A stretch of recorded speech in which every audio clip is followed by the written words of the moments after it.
She took her son to the ER and discovered the doctor was her millionaire ex and the father of her child. The automatic doors of St. Mary's Hospital burst open as Sarah Mitchell rushed through, her 6-year-old son Noah limp in her arms. His face was swollen, his breathing labored, and hives covered his small body like an angry map of her worst nightmare. She'd given him the EpiPen, but it wasn't enough. It was never enough when the reactions were this bad. The triage nurse took one look and immediately wheeled them back, calling for the pediatric emergency doctor. Sarah's heart stopped when she heard the response over the intercom. Dr. Chen to pediatric ER. Stat. It couldn't be. Not here. Not now. Not when her son's life hung in the balance. But when the door opened and those familiar dark eyes met hers, 7 years collapsed into nothing. Dr. Michael Chen, the man who'd shattered her heart, the millionaire medical heir who'd chosen his family's legacy over their love, and the father who never knew his son existed, stood frozen in the doorway, his face draining of color as he whispered, "Sarah." "Please," Sarah's voice cracked, her arms tightening around Noah. "Please just help him. We can deal with everything else later." Michael's professional instincts kicked in, his personal shock pushed aside as he moved swiftly to Noah's side. "What happened? What's he allergic to?" "Peanuts. Hidden in a birthday cake at school. I gave him the EpiPen 15 minutes ago, but..." "Get me 0.3 milligrams of epinephrine stat," Michael barked to the nurse, his hands already examining Noah. "And prepare a nebulizer with albuterol. We need IV access now." Before we dive deeper into this heart-wrenching reunion, I want to know where you're watching from today. Drop your city or country in the comments below. If this story touches your heart, please hit that like button and subscribe to our channel. Don't forget to ring the notification bell so you never miss another emotional story like this one. Sarah watched Michael work, his hands steady and sure as he fought to save their son, though he didn't know that yet. 7 years had changed him. The carefree medical student she'd fallen in love with had been replaced by someone harder, more focused. The laugh lines she'd loved tracing with her fingers had been replaced by stress lines, but his concentration, that laser focus when someone's life was in his hands, that remained the same. "How long has he had the allergy?" Michael asked, not looking up as he administered the medication. "Since he was 2, Sarah managed. "We're always so careful, but today was a classmate's birthday and..." "Shh, it's not your fault," Michael said automatically, the same words he'd whispered to her years ago when she'd blame herself for everything. He caught himself, their eyes meeting briefly before he turned back to Noah. "The reaction is severe, but we caught it in time. He's going to be okay." Noah's breathing began to ease as the medications took effect. His eyes fluttered open, focusing first on his mother, then on the doctor leaning over him. "Mommy?" His voice was weak but clear. "Am I in trouble?" "No, baby." Sarah smoothed his dark hair exactly like Michael's. "You're not in trouble. You're sick, but the doctor is making you better." Noah studied Michael with the unfiltered curiosity only children possessed. "You have the same birthmark as me," he announced, pointing to the distinctive crescent-shaped mark on Michael's neck, identical to the one on his own shoulder. Michael's hands stilled. Sarah's heart hammered so loud she was sure everyone could hear it. That's quite observant," Michael managed, his voice strained. "You must be very smart." "Mommy says I get it from my dad." The question hung in the air like a loaded weapon. "But I don't have a dad." Michael's eyes found Sarah's, 1,000 questions burning in their depths. "Noah needs to rest," Sarah said quickly. "The medicine makes him tired." "Of course." Michael stepped back, professional mask sliding back into place. "I'll have the nurse monitor him. We'll need to keep him for observation for at least 4 hours." He paused at the door. "Sarah, can I speak with you outside?" "I'm not leaving him," Sarah said firmly. "The nurse will stay with him. It'll just be a moment." Sarah looked at Noah, who was already drowsing from the medications. She kissed his forehead and reluctantly followed Michael into the hallway. The moment the door closed, 7 years of carefully constructed walls came crashing down. "He's mine, isn't he?" Michael's voice was barely above a whisper. "The birthmark, his age, his eyes. Sarah, is Noah my son?" Sarah lifted her chin, 7 years of single motherhood giving her a strength she hadn't possessed when they'd been together. "Biologically, yes. But you're not his father. A father is someone who's there, who stays, who chooses his child over everything else. You made your choice 7 years ago." "What are you talking about?" Michael's confusion seemed genuine. "You're the one who left. You disappeared without a word. I came back from my fellowship interview, and you were gone. No note, no explanation, nothing." "Don't!" Sarah's voice turned sharp. "Don't you dare rewrite history. I was there when your mother made it crystal clear that a girl from the wrong side of town would never be good enough for the Chen medical dynasty. I heard you agree to the fellowship in Switzerland, to the arranged engagement with the senator's daughter. I left because you'd already left me, Michael. You just hadn't bothered to tell me yet." Michael stared at her as if she'd spoken in a foreign language. "What arranged engagement? What are you talking about?"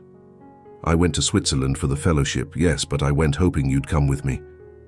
I looked for you for months, Sarah. My mother said you'd taken a payoff and disappeared, that you'd never really loved me, just my money." "A payoff?" Sarah laughed bitterly. "I was 19 and pregnant, working 2 jobs to pay for community college. I lived on ramen and prenatal vitamins. Where exactly was this mythical payoff?" The color drained from Michael's face. "Pregnant. You were pregnant when you left." "I found out the day you left for your interview.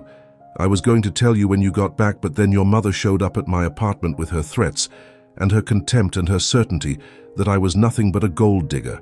She said you'd already agreed to everything, that you were relieved to have an excuse to end things. That's not, I never—" Michael ran his hands through his hair, a gesture so familiar it made Sarah's chest ache. "My mother told me you'd been cheating, that you'd only dated me for my trust fund. She had photos, photoshopped, no doubt," Sarah said wearily. "It doesn't matter now, Michael. What's done is done. We've built a life without you, a good life. Noah doesn't need what? A father?" Michael's voice rose. "You kept my son from me for 7 years. I protected my son from a man who chose his family's money over love," Sarah shot back. "Tell me, Michael, would you have defied your mother? Would you have chosen us over your inheritance, your position, your precious family legacy?" Before Michael could answer, alarms began blaring from Noah's room. They both rushed back to find him in the midst of a secondary reaction, his small body struggling against the allergic response. "He needs another dose of epinephrine," Michael said, switching instantly back to doctor mode. "This happens sometimes with severe allergies. Sarah, I need you to stay calm. He can sense your fear." Sarah gripped Noah's hand, whispering soothing words while Michael worked. She watched him fight for their son's life with a dedication that went beyond professional duty. His hands were gentle but efficient, his voice steady as he directed the nurses. This was why he'd become a pediatric emergency specialist, she realized. He'd always been drawn to protecting children, to being the hero in their darkest moments. "There we go, buddy," Michael said softly, as Noah's breathing stabilized again. "You're doing great. You're so brave." "Are you going to stay?" Noah asked sleepily. "Mommy always stays when I'm sick." Michael's eyes found Sarah's. "If your mom says it's okay, I'll stay right here." Sarah wanted to say no, wanted to protect the life she'd built, the careful boundaries she'd maintained. But looking at Noah's hopeful face, at the way he instinctively trusted Michael, she found herself nodding. "The nice doctor can stay," she said quietly. Michael pulled up a chair, settling in beside Noah's bed. "So Noah, your mum says you're smart. What's your favorite subject in school?" "Science?" Noah said, with as much enthusiasm as his tired body could muster. "I like learning about how bodies work. Mummy says I might be a doctor someday, like the doctors who help you," Sarah finished quickly. "Yeah," Noah yawned. "But I want to be the kind that helps kids. They're not as scary as grown-up doctors." Michael smiled, a real smile that transformed his face into the man Sarah had fallen in love with. "That's called a pediatrician. It's what I do." "Really? So you only help kids?" "That's right. Kids are much braver than adults, so they're more fun to work with." As Noah drifted off to sleep, an uncomfortable silence settled between the adults.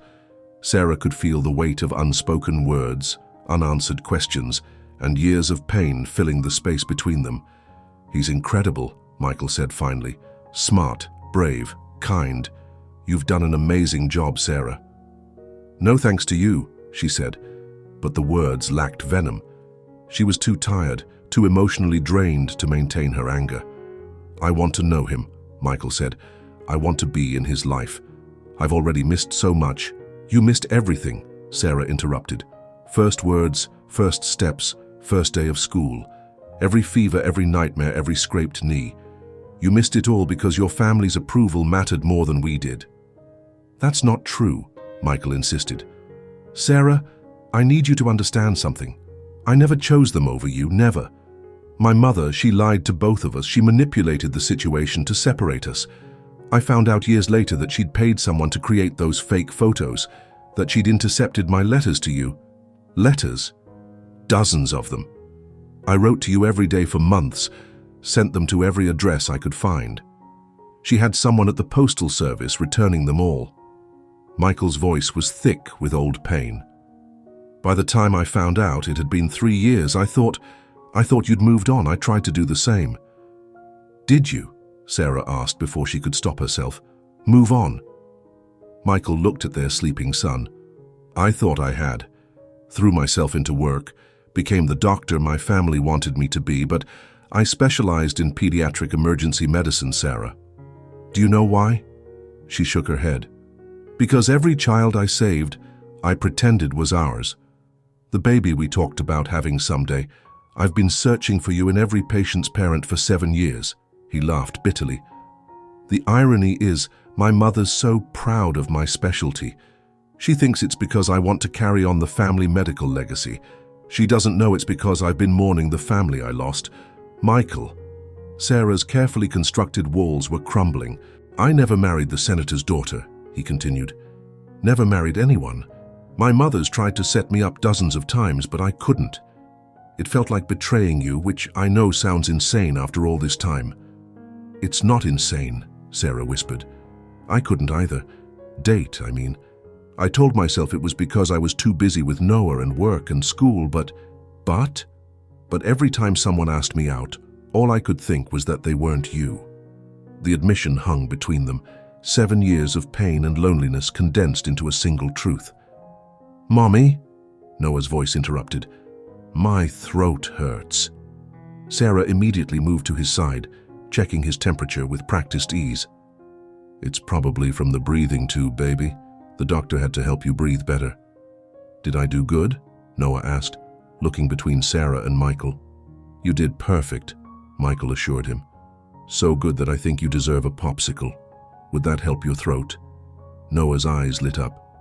"Can I, Mommy?" "If the doctor says it's okay," Sarah said, managing a small smile. Michael flagged down a nurse for a popsicle, then helped Noah sit up to eat it. Sarah watched them together, saw the same gentle patience in Michael that Noah displayed with younger kids at the park, the same way of tilting their heads when thinking, the same crooked smile when amused. "Noah," Michael said carefully, "can I ask you something?" Noah nodded, focused on his popsicle. "Do you ever wonder about your dad?" Sarah's breath caught, but Noah just shrugged. "Sometimes. Mommy says he had to go away before I was born. She says he would love me if he knew me." "I'm sure that's true," Michael said, his voice thick. "My friend Tommy has 2 dads," Noah offered, "and my friend Emma has a stepdad. So I figured dads come in all different ways. Maybe mine will find us someday." Michael had to turn away, ostensibly checking Noah's chart, but Sarah could see him struggling for composure. A knock at the door interrupted the moment. A nurse entered, looking apologetic. "Dr. Chen, your mother is here. She's asking about your emergency patient." Sarah's blood ran cold. Michael's face hardened. "Tell her I'm with a patient and can't be disturbed," he said. "I tried, sir, but she's insistent. She's coming this way." Before anyone could react, Dr. Elizabeth Chen swept into the room, all designer clothes and cold authority. Her eyes landed on Sarah and widened in shock before narrowing in calculation. "Well," she said coolly, "Sarah Mitchell, I should have known you'd turn up eventually like a bad penny." "Mrs. Chen," Sarah said, instinctively moving closer to Noah. Elizabeth's gaze shifted to Noah, taking in every detail with surgical precision. Her face paled as she noticed the birthmark, the familiar features. "Michael." Her voice was dangerously quiet. "A word. Now. I'm with a patient, Mother." "This patient," Elizabeth's voice dripped disdain, "seems to be more than that. Unless I'm mistaken about why a child who looks exactly like you at that age is calling her mommy." "Mommy? Who's the mean lady?" Noah whispered, loud enough for everyone to hear. "Noah," Sarah admonished gently, though part of her wanted to high-five him. "She's my grandmother," Michael said quietly, his eyes never leaving his mother's face. "Your grandmother." The room exploded. "Michael, don't you dare! Grandmother! I have a grandmother! You knew! You knew and you kept him from me! This is hardly the place! Enough!" Sarah's voice cut through the chaos. "There is a sick child here who doesn't need this drama.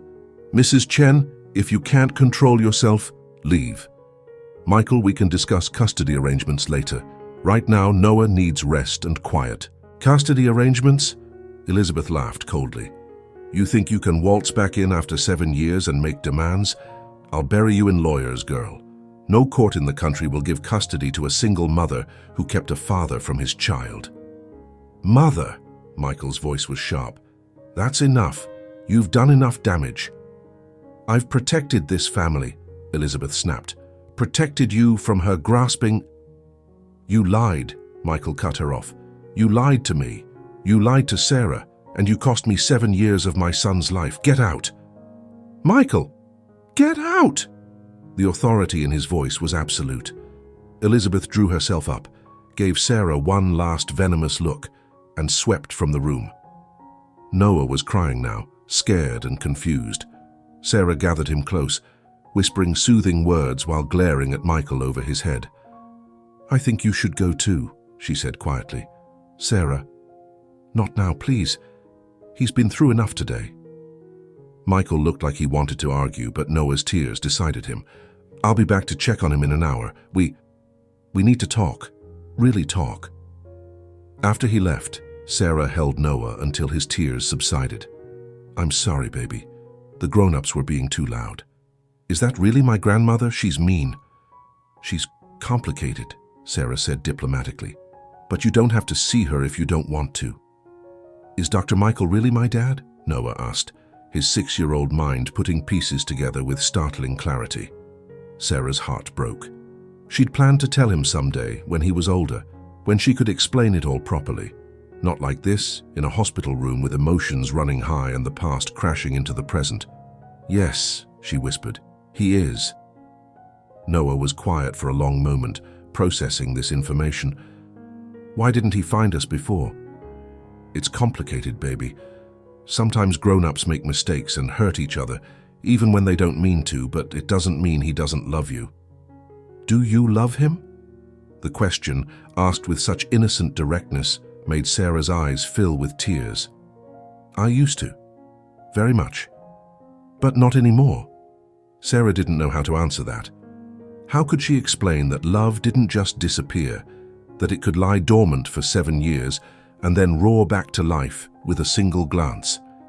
That seeing Michael save their son had cracked open a door she'd welded shut. "I want you to rest now," she said instead. "We can talk more when you're feeling better." Noah settled back against the pillows, but his mind was clearly still working. "If he's my dad, does that mean I'm going to be rich like him?"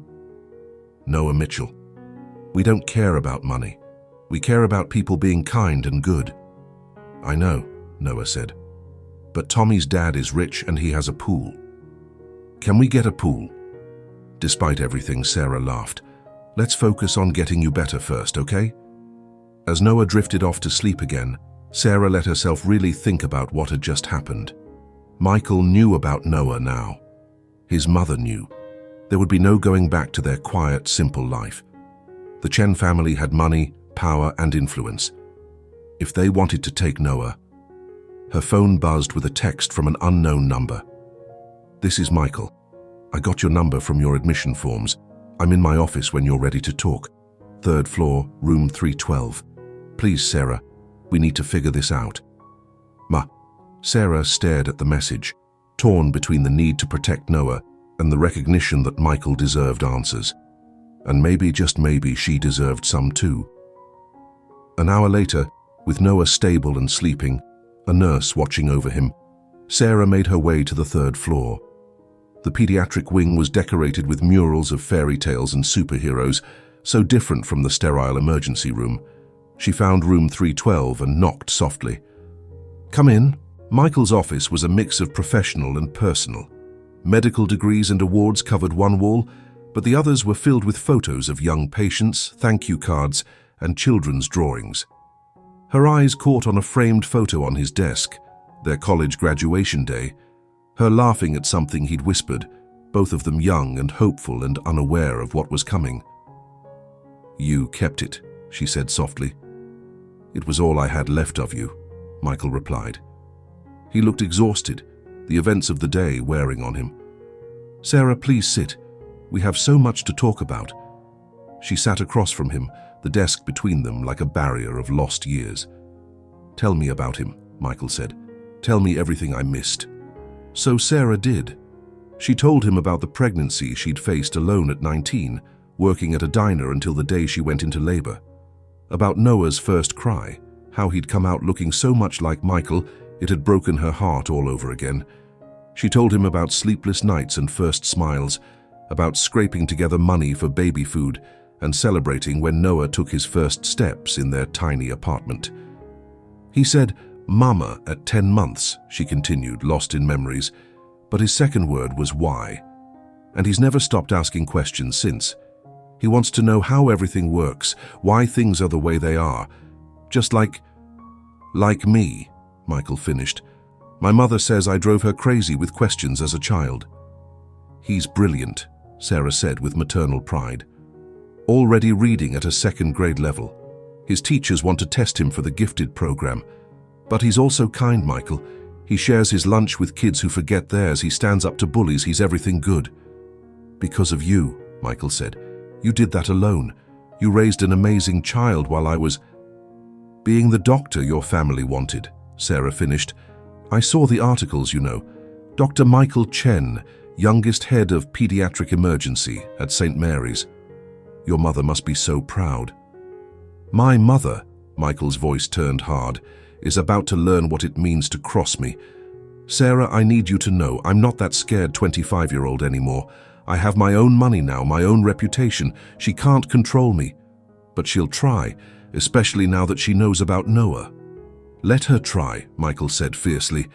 "I've already called my lawyer. I want to be in Noah's life, Sarah, not to take him from you, never that. But I want to know my son. I want to be his father, if you'll let me." Sarah felt tears threaten again. "I spent 7 years hating you, telling myself you chose money over love, that you were weak, selfish. It was easier than admitting I still loved you." "Loved?" Michael asked, catching the past tense. "Or love?" "Don't," Sarah whispered. "We can't. Too much has happened. Too much time has passed." "Has it?" Michael stood, coming around the desk to kneel beside her chair. "Sarah, I've dated other women, tried to move on, but every single one I compared to you. Every laugh that wasn't yours, every smile that didn't light up a room the way yours did. I've been a ghost for 7 years, going through the motions of living. Today, seeing you again even in these circumstances, it's the first time I've felt alive since you left. Michael, I know we can't just pick up where we left off. I know trust has to be rebuilt. But Sarah, we have a son. A beautiful, brilliant son who deserves to have both his parents. Can't we at least try?" Before Sarah could answer, her phone rang. The hospital's number. "Miss Mitchell, your son is awake and asking for you, and he's asking for his father too." Sarah's eyes met Michael's. "We'll be right there."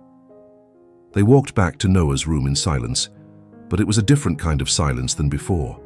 This one was filled with possibility rather than pain. Noah was sitting up in bed looking much better. His face lit up when he saw them both. "You came back," he said to Michael. "Of course I did," Michael said, taking the chair beside the bed. "I promised I would." "Mom says you're my dad," Noah said matter-of-factly. "Is that why we have the same birthmark?" "That's part of it, yes. Birthmarks can run in families." "Cool. Do we have other same things?" Michael glanced at Sarah, who nodded slightly. "Well, your mom tells me you like science. I loved science when I was your age too." "Really? Did you want to be a doctor when you were 6? "Actually, when I was 6, I wanted to be a dinosaur," Michael admitted, making Noah giggle. "But then I learned that wasn't really a career option." "That's silly," Noah said. "Everyone knows you can't be a dinosaur, but you could be a paleontologist. That's a dinosaur scientist." "You're absolutely right. You're definitely smarter than I was at 6. As father and son talked, Sarah watched them, seeing all the similarities she'd tried to ignore for years. The way they both gestured when excited about something, the identical furrow between their brows when concentrating, the same gentle nature underlying sharp intelligence. "Noah," Michael said eventually, "I need to tell you something. I didn't know about you until today. If I had known, I would have been there. I would have been there for everything." "Why didn't you know?" Noah asked. Michael looked at Sarah, letting her take the lead. "Sometimes grown-ups have misunderstandings," Sarah said carefully. "We thought we knew what the other person wanted, but we were wrong. And by the time we figured it out, too much time had passed." "But you figured it out now, right?" Noah looked between them hopefully. "So, you can be friends again?" "We're going to try," Sarah said, meeting Michael's eyes. "For you. And for us," Michael added quietly. A knock interrupted them. Maria, Sarah's neighbor and emergency babysitter, peered in. "Sarah, I came as soon as I got your message. How is he?" "Maria," Noah exclaimed, "guess what? I found my dad." Maria's eyes widened, taking in Michael. "Is that so?" "Maria, this is Michael." "Michael, Maria has been helping me with Noah since he was a baby. She's family." Michael stood, extending his hand. "Thank you for being there when I couldn't be." Maria studied him shrewdly. You have an honest face. That's good. Sarah and Noah deserve honest." "Yes," Michael agreed. "They do." Dr. Patel entered to check on Noah one more time. "Good news. His levels are stable. You can take him home in about an hour, but I want to see him back here in 2 days for a follow-up." "I'll bring him," Michael said automatically, then caught himself. "I mean, if that's okay." "We'll both bring him," Sarah decided. "Noah, is that okay with you? Do you want Dr. Michael, your dad, to come to your appointment?" "Yes," Noah said enthusiastically. "Can he come to our house too? I want to show him my dinosaur collection." Sarah's small apartment suddenly seemed inadequate compared to what Michael could provide. "I don't know, baby. Please, Mom. I have the whole T-Rex skeleton model we built." "I would love to see your dinosaur collection," Michael said. "If your mom says it's okay." Sarah found herself nodding. "Okay, but just for a little while. You still need to rest." The next hour passed quickly, with Noah chattering excitedly about everything he wanted to show Michael. It was as if finding his father had opened a floodgate of plans and dreams. As they prepared to leave, Michael pulled Sarah aside. "My mother will make trouble. I want you to know I'm prepared for that. I've already put my lawyers on standby." "I can't afford a legal battle, Michael." "You won't have to. I'll handle everything." "Sarah, I've missed 7 years. I won't let her take another day." "And what about us?" Sarah asked before she could stop herself. "What are we to each other now?" "Whatever you want us to be," Michael said. "Co-parents, friends, or maybe eventually something more. I know I have to earn your trust again. I know it won't be easy, but Sarah, I never stopped loving you, not for a single day. I can't promise anything, Sarah said. My priority is Noah. As it should be. He's my priority too now. Michael paused. Can I ask you something? Why didn't you ever try to find me? To tell me about Noah? Sarah's defenses rose automatically, then fell. They were past that now. I did try. When Noah was 2 and got diagnosed with the peanut allergy, I was terrified. I swallowed my pride and went to your family's house. Your mother had me escorted off the property. She said you were engaged to someone else, that you'd moved on, that if I tried to contact you again, she'd have me arrested for harassment. Michael's face darkened. 2 years old. I was doing my residency at Johns Hopkins then, alone. There was no engagement, no other woman, just another lie. It doesn't matter now, Sarah said tiredly. What's done is done. It does matter. It all matters. Every moment I missed matters. He took a breath. But you're right. We can't change the past. We can only move forward. They collected Noah, who insisted on walking out like a big boy, despite still being wobbly. Michael stayed close, ready to catch him if needed, and Sarah saw a preview of what could be, the three of them together, protecting each other. In the parking lot, reality hit. They'd arrived in an ambulance. Sarah's beat-up Honda was at home. I'll drive you, Michael offered. My car's right here.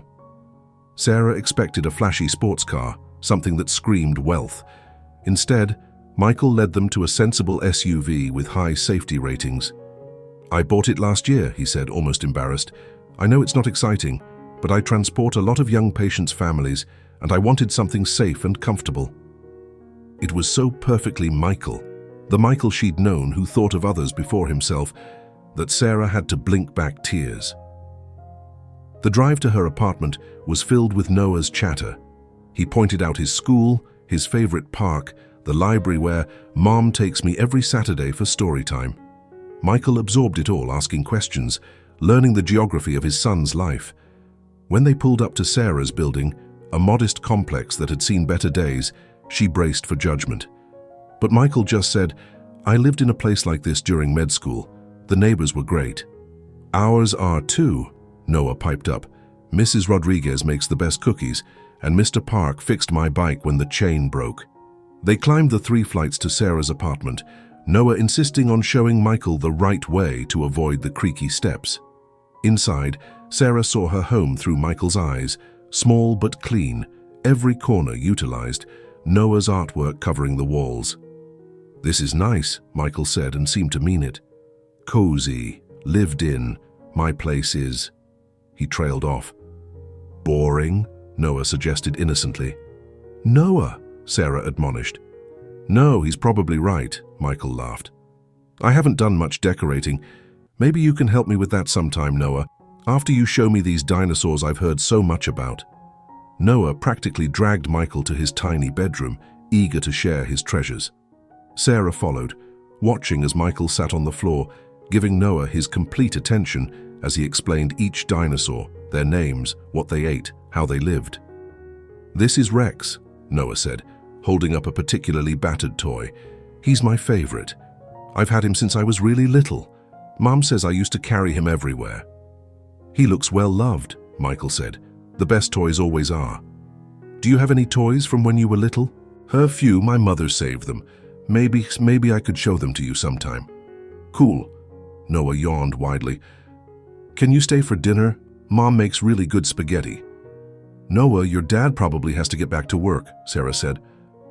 Actually, I took the rest of the day off, Michael said, but I don't want to impose. Please, Mom. Noah deployed puppy eyes that Sarah had never been able to resist. Okay, she relented, but it's nothing fancy. Just spaghetti and garlic bread. Sounds perfect, Michael said. As Sarah cooked, she could hear Michael and Noah in the living room. Noah was showing him his books, reading aloud to demonstrate his skills. Michael's praise was genuine and specific, not the generic good job many adults defaulted to. You know, she heard Michael say, I have some books from when I was learning to read. They're about a boy who wants to be a scientist. Would you like me to bring them next time? There's going to be a next time? Noah asked hopefully. As many next times as you and your mom want, Michael assured him. Sarah's hands stilled on the pot she was stirring. How many times had she imagined this? Michael in their home, Noah showing off for his father, the three of them sharing a meal like a real family. Can I help? Michael appeared in the kitchen doorway. I've got it, Sarah said automatically, then reconsidered. Actually, you could set the table. Plates are in that cabinet. They worked together in comfortable silence, falling into a rhythm as if they'd done this 1,000 times before. When Michael's hand brushed hers, reaching for glasses, neither pulled away. Dinner was lively, with Noah dominating the conversation. He had 7 years of stories to tell and seemed determined to share them all at once. And then in kindergarten, I was the only one who could write my whole name. Ms. Johnson said I was advanced. Mom, what does advanced mean again? It means you learn things quickly, Sarah explained. Like you, Noah said to Michael. Mom said you became a doctor really fast. Your mom helped me study, Michael said, smiling at the memory. She used to make up songs to help me remember all the bones in the body. She makes up songs for me too, Noah exclaimed, for spelling words. Some things don't change, Michael murmured, looking at Sarah with such warmth she had to look away. After dinner, Michael insisted on helping with dishes while Noah got ready for bed. Standing side by side at the sink, it felt dangerously domestic. He's amazing, Sarah, Michael said quietly. You've done such an incredible job with him. He makes it easy, Sarah replied. Most days, anyway. You haven't seen him during a full meltdown over homework or vegetables. I'd like to, Michael said. See it, I mean. The good days and the bad. All of it. Michael, I know it's too much too fast. I already feel like I love him. Is that crazy? To love someone you just met? No, Sarah said softly, remembering the first time she'd held Noah, the instant, overwhelming love. It's not crazy at all. Mom, I'm ready for bed, Noah called. Would you like to help with bedtime? Sarah asked. He usually gets a story. Michael's face lit up. I'd love to. They found Noah in bed, clutching Rex the dinosaur and looking expectant. Can Dad read me a story? The word Dad, so casually used, made both adults freeze for a moment. If that's okay, Noah added uncertainly, I can call you Michael if you want. Dad is perfect, Michael said, his voice thick. What story would you like? Noah handed him a well-worn book about a little boy who befriends a dragon. As Michael read, using different voices for each character, Sarah watched from the doorway. This was what she'd dreamed of during those long, lonely nights when Noah was a baby. This exact scene. When the story ended, Noah was fighting sleep. Will you come back tomorrow? If your mom says it's okay, Michael said. Mom? Noah turned pleading eyes to her. We'll see, Sarah said. Now sleep. You've had a big day. The best day, Noah mumbled, already drifting off. I got a dad. In the hallway, Michael wiped at his eyes. Sorry, I got a dad, like it's that simple for him. Kids are resilient, Sarah said. It's the adults who complicate things. Speaking of complications, Michael's phone buzzed. He glanced at it and frowned. My mother. 17 missed calls. You should probably deal with that. I will. But Sarah, I need you to know, whatever she threatens, whatever she tries, it won't work. I won't let her drive us apart again. Us? Sarah questioned. Noah and me, Michael clarified, then met her eyes. And maybe, hopefully, eventually, us. I can't think about that right now, Sarah said honestly. Today has been a lot. Of course, I'm sorry, I should go. He moved toward the door, then paused. The follow-up appointment is Thursday at 2, right? Right. I'll pick you both up at 1:30. Sarah nodded. Michael, thank you for saving him today, for being good with him tonight, for not hating me for keeping him from you. I could never hate you, Sarah. Even when I thought you'd left me by choice, I couldn't hate you. I loved you too much for that. After he left, Sarah locked the door and leaned against it, emotionally exhausted. In one day, her carefully constructed world had been turned upside down. Noah had a father. Michael was back in their lives. Everything was changing. Her phone rang. Maria. So, how did it go? Is he a good man, or do I need to have my sons pay him a visit? Despite everything, Sarah laughed. He's a good man, Maria. He always was. We just lost each other for a while. And now you found each other again. God works in mysterious ways. It's not that simple. Love is always simple, Mija. It's people who make it complicated. After hanging up, Sarah checked on Noah one more time. He was sleeping peacefully, Rex tucked under one arm. On his face was a smile she'd never seen before, the smile of a child who'd gotten something he didn't even know he'd been missing. The next morning brought reality crashing back. Sarah had to call in sick to her job at the dental office, her second job, the one that provided their health insurance. Her boss was understanding, but warned her she couldn't miss many more days. "Everything okay, Mom?" Noah asked over breakfast, picking up on her stress. "Everything's fine, baby. Just grown-up stuff." "Is it about Dad? Are you mad he came to dinner?" "No, sweetheart. I'm glad he came to dinner. I'm glad you got to know him." "Me too. Do you think he'll really come back?" "I think so, yes." As if summoned, her phone rang. Michael. "Good morning," he said. "How's Noah feeling?" "Much better. Asking when he can go back to school. That's great. Listen, I wanted to talk to you about something. Can we meet for coffee while Noah's at school tomorrow? There are some things we need to discuss without little ears around." Sarah's stomach clenched. Was he going to push for custody already? "Okay, where?" "How about that place on 5th Street? The one where we used to study?" "It's still there?" "Still there, still serving terrible coffee and amazing pastries." "Okay. 10 o'clock. Perfect. And Sarah? It's nothing bad. I promise." The next day, Sarah dropped Noah at school with strict instructions for the nurse about his allergies, then drove to the coffee shop. It looked exactly the same. Worn booths, chipped mugs, the smell of coffee and cinnamon rolls. "Funny you should mention that," Sarah said. "He invited us to a picnic there this weekend. Would you like to go?" Noah's face lit up. "Really? Can we?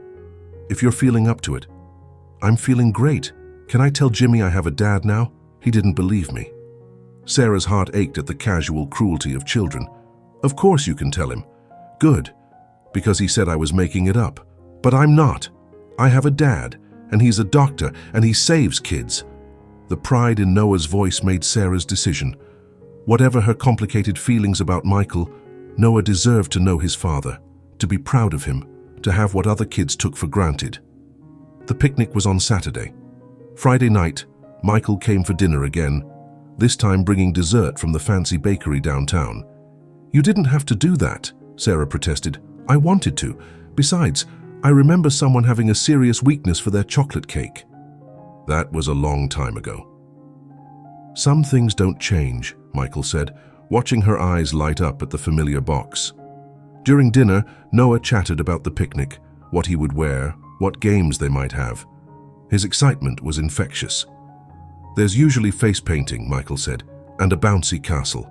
And Dr. Martinez brings her therapy dogs." "Dogs? Really? Mom, did you hear? Dogs?" "I heard," Sarah laughed. "But remember, you're still recovering. No overdoing it." "I'll watch him," Michael promised, like a hawk. After Noah went to bed, they sat on the couch, the TV on, but neither really watching. "I'm nervous about tomorrow," Sarah admitted. "Meeting your colleagues, having them see us together, what will you tell them? The truth, that you're the mother of my child, that we're co-parenting, that we're figuring things out as we go. Will they judge? The woman who kept your child from you? Anyone who knows my mother will understand why you stayed away," Michael said dryly. "And anyone who judges you will answer to me." "My protective hero," Sarah said, meaning it as a joke, but it came out too soft, too real. "Always," Michael said seriously. "I failed to protect you once. Never again." The moment stretched between them, charged with possibility. Then Michael's phone buzzed, breaking the spell. "The hospital," he said, checking it. "I should go, emergency coming in." "Of course." At the door, he paused. "Sarah, tomorrow at the picnic. I'm proud to have people see us together. You and Noah, my family." After he left, Sarah touched her lips, imagining the kiss that had almost happened. This was dangerous territory. She couldn't afford to fall for him again. Could she? Saturday dawned bright and clear. Noah was up at dawn, too excited to sleep. He changed outfits 3 times before settling on jeans and his favorite dinosaur shirt. "Do I look okay?" he asked anxiously. "What if the other kids don't like me?" "They'll love you," Sarah assured him. "Just be yourself."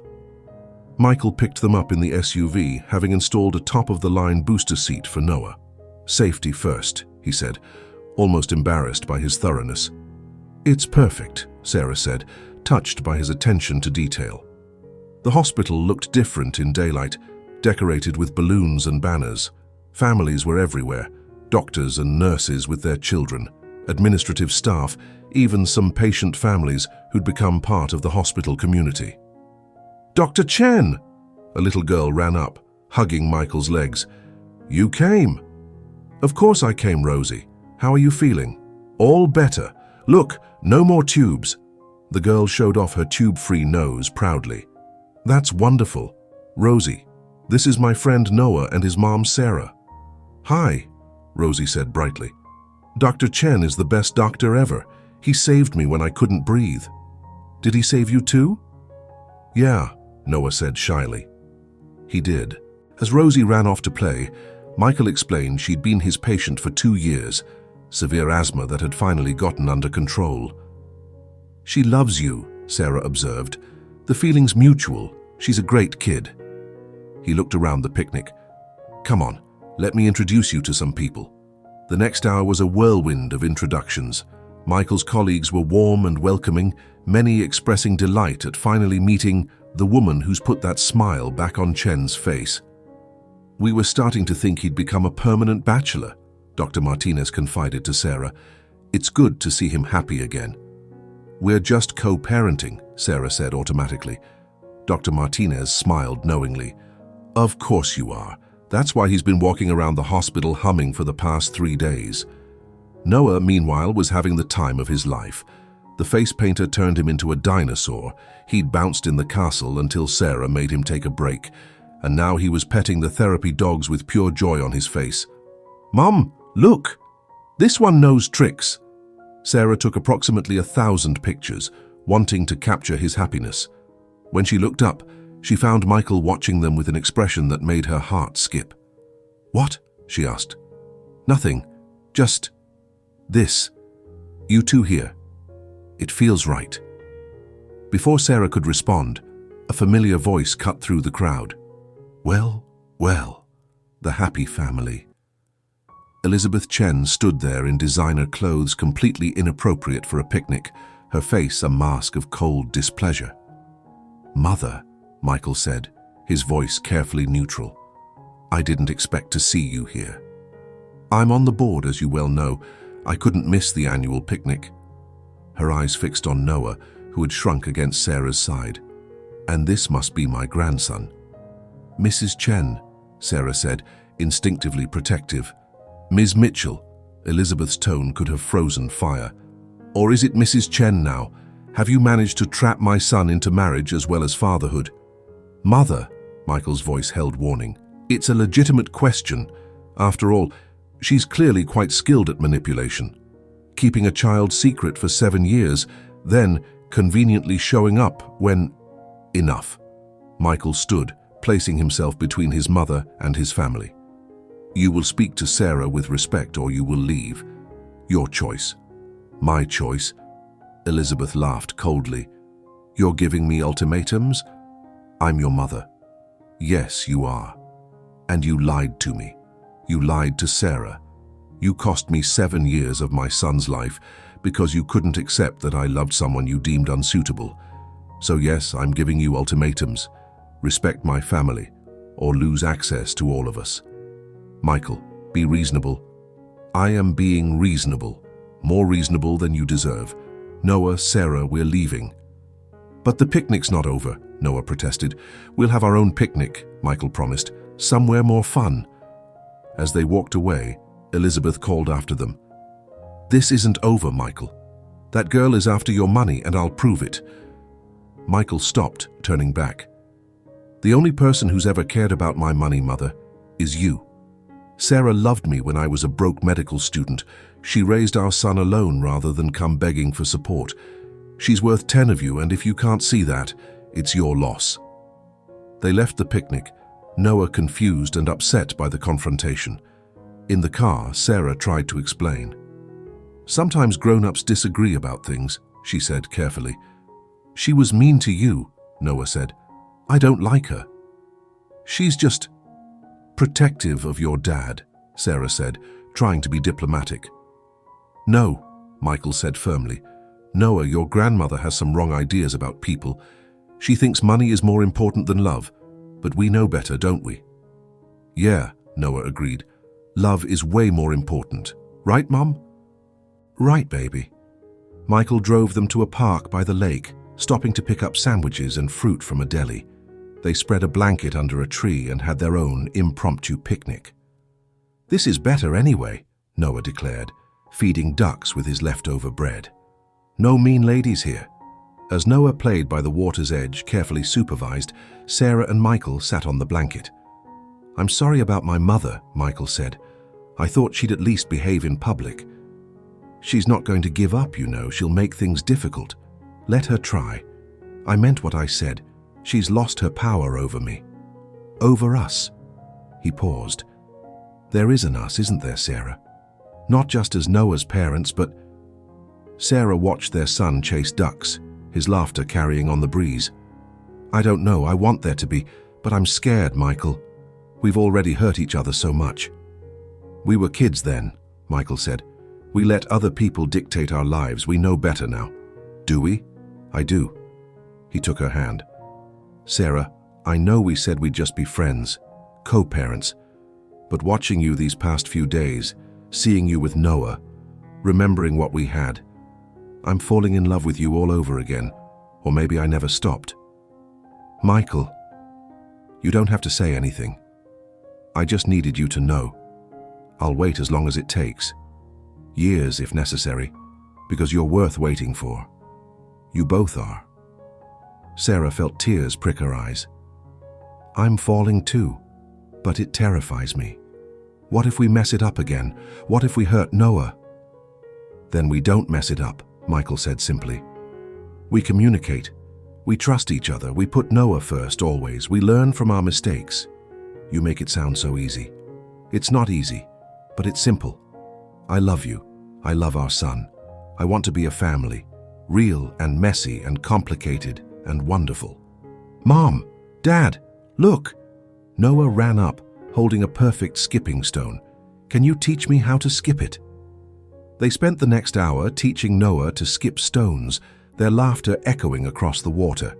Other families at the park smiled at them, seeing what they were beginning to see themselves, a family finding its way. That evening, back at Sarah's apartment, Noah fell asleep on the couch between them, worn out from the day's adventures. I should put him to bed, Sarah whispered. Wait, Michael said. Just let me have this moment. My son asleep against me. You here beside us. I dreamed of this without even knowing I was dreaming it. Sarah leaned her head against his shoulder. It's real now. Is it? Michael asked. Sarah, I need to know, is there a chance for us? Not just as Noah's parents, but as us. Sarah looked at their sleeping son, at the man who'd come back into their lives like a miracle and a complication all at once. Yes, she whispered, there's a chance, more than a chance, but we go slow. We do it right this time. As slow as you need, Michael promised. I'm not going anywhere. Over the next few weeks, they found their rhythm. Michael came for dinner 3 times a week. He took Noah to school when Sarah had early shifts. They attended Noah's school play together, sitting side by side, looking like any other proud parents. Are you and Dad boyfriend and girlfriend now? Noah asked one evening, catching them holding hands. Sarah and Michael exchanged glances. "We're figuring it out," Sarah said. "Well, figure faster," Noah said with 6-year-old directness. "Jimmy's parents are married and they live in the same house. It's way more convenient." "Out of the mouths of babes," Michael murmured. The turning point came 3 weeks later. Noah had another allergic reaction, minor this time, just hives from cross-contamination at a birthday party. But Sarah panicked, calling Michael in tears. He met them at the hospital, taking charge calmly, reassuring them both. It was handled quickly, Noah recovering within an hour. "See," Michael said, ruffling Noah's hair. "We caught it early. You did everything right, buddy. Used your words, told an adult immediately." "I remembered what you taught me," Noah said proudly. As they prepared to leave, Sarah pulled Michael aside. "Move in with us." Michael's eyes widened. "What?" "Move in. I'm tired of pretending I don't want you there all the time. Noah needs you. I need you. We have a spare room you can use as an office. It's not fancy like your place, but—" Michael silenced her with a kiss, their first real kiss since college, soft and sweet and full of promise. "Yes," he said against her lips. "Yes to all of it." "Really?" "Sarah, I'd live in a cardboard box if it meant being with you and Noah." "Mom, Dad, are you kissing?" Noah's voice interrupted. They broke apart, laughing. "Maybe a little," Sarah admitted. "Finally!" Noah threw his hands up. "Does this mean Dad's moving in?" "How did you—" "I heard you talking. I have excellent ears." Noah grinned. "So can we get a dog now? Families have dogs." "Let's start with Dad moving in," Sarah said. "We'll discuss dogs later." "Much later," Michael added, but he was smiling. The move happened quickly. Michael brought clothes and personal items, but left most of his furniture, saying Sarah's apartment already felt more like home than his sterile penthouse ever had. Elizabeth, predictably, was furious. She showed up at the apartment one evening demanding to speak to Michael. "You're throwing your life away," she hissed. "For what? A woman who trapped you with a child." "The only trap," Michael said calmly, "was the one you set. Lying to us, manipulating us, trying to control my life. It ends now, Mother." "I'll cut you off. The trust fund, the family connections, everything. Go ahead. I make my own money now. I have my own reputation. And I have something you never gave me, a real family who loves me for who I am, not what I represent." Elizabeth turned to Sarah. "You think you've won. You think he'll choose you over his heritage." "I think," Sarah said quietly, "that Michael's already chosen, and I think you're the one who's lost. You could have had a son and a grandson who loved you. Instead, you have money and bitterness. I feel sorry for you." Elizabeth left in a fury, but her threats came to nothing. Michael's position at the hospital was secure, his reputation stellar. And slowly, the Chen family's social circle began to accept that Michael had chosen his own path. 6 months later, on a quiet evening at home, Michael got down on one knee in their tiny living room. "I know we did this backwards," he said, holding out a ring. "Baby first, living together second, proposal third. But Sarah Mitchell, will you marry me? For real this time, with our son as my best man and no secrets between us." "Say yes, Mom," Noah shouted from where he was supposedly asleep in his room. "Excellent ears indeed," Sarah laughed through her tears. "Yes, yes, of course, yes." They married in the park where they'd had their impromptu picnic, surrounded by friends from the hospital, Sarah's co-workers, and Noah's entire first-grade class. Maria served as Sarah's matron of honor, crying through the entire ceremony. "I knew he was a good one," she whispered. "The heart knows what the heart knows." Dr. Martinez officiated, having gotten ordained online specifically for the occasion. "I've watched Michael save hundreds of children," she said during the ceremony, "but Sarah and Noah saved him right back. That's what family does." Noah, serving as ring bearer and best man, took his duties seriously. When it came time for the rings, he announced loudly, "Finally, now we can get a dog." The reception was held at the hospital's community center, transformed with fairy lights and flowers. Even some of Michael's patients came, families whose children he'd saved, whose lives he'd touched. "You did good, Mija," Maria told Sarah as they watched Michael dance with Noah on his shoulders. "You both did. You found your way back to each other." "It wasn't easy," Sarah said. "The best things never are," Maria replied. "But look at you now, a family complete." Elizabeth never came to the wedding, but she sent a gift, a trust fund for Noah's education, and a note that simply said, "I was wrong." It was a start. As the evening wound down, Sarah found herself on the same balcony where she'd hidden during the hospital picnic months ago, but this time she wasn't hiding. She was simply taking a moment to absorb the joy. Michael found her there, pulling her into his arms. "No regrets?" "None," Sarah said firmly. "Well, maybe one." "What's that?" "I regret the 7 years we lost. All that time Noah didn't have you. All that time we weren't together." "I don't," Michael said, surprising her. "Really? Those 7 years made us who we are now. You became a fierce, independent woman who raised an amazing son. I became a doctor who saves children because every one of them could have been ours. We grew up, Sarah. We became the people who could choose each other freely, without family pressure or financial need. Just love." "When did you become so wise?" Sarah asked, echoing a question from months ago. "When I almost lost everything that mattered," Michael said, "and got a second chance I probably didn't deserve." "You deserved it," Sarah said firmly. "We both did. Noah deserved it most of all." "Speaking of Noah," Michael grinned, "he's cornered Dr. Martinez about appropriate dog breeds for apartments. We might need to intervene." "Or we might need to start researching dogs," Sarah laughed. "Sarah Chen, are you going soft on me?" "Maybe a little. Blame the wedding. All these happy endings are getting to me." "This isn't an ending," Michael corrected, spinning her in an impromptu dance. "This is just the beginning." "Of what?" "Everything. Our life, our family, our future. 7 years late, but right on time." As they danced on the balcony, their son's laughter drifting up from the reception below, Sarah knew he was right. They'd taken the long way around, through pain and separation and single parenthood and chance encounters in emergency rooms. But they'd found their way home to each other. "I love you," she said, the words coming easily now. "I loved you then. I love you now. I'll love you always." "And I love you," Michael replied. "Both of you. All of us. This family we've built from broken pieces and second chances." "Our perfectly imperfect family," Sarah agreed.